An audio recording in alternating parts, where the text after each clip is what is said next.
Hello hi అండి, అందరికి నమస్తే.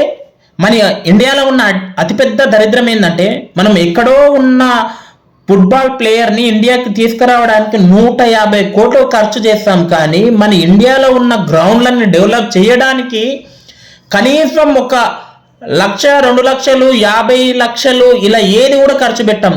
కనీసం ప్రతిభ ఉన్న ఆట ఆడడానికి పిల్లల్ని కూడా ఎంకరేజ్ చేయడానికి కూడా వీలుండదు. ఎందుకంటే వాళ్ళు ఆడడానికి ఎంతో ప్రతిభ ఉంటుంది, కానీ ఆర్థికంగా వాళ్ళకి ఎలాంటి సపోర్టు ఉండదు. అలా సపోర్టు లేక వాళ్ళు వెనుక పడిపోతున్నారు.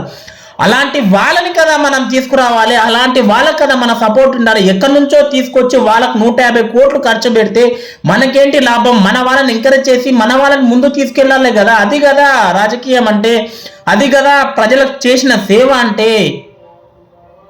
అందుకే మనం మన బ్రతుకులు మారవు అనేది ఇందుకోసమే. దయచేసి ఈ వీడియో కనుక నచ్చినట్టయితే లైక్ చేయండి, షేర్ చేయండి, సబ్స్క్రైబ్ చేసుకోవడం మాత్రం మర్చిపోకండి. Thank you so much.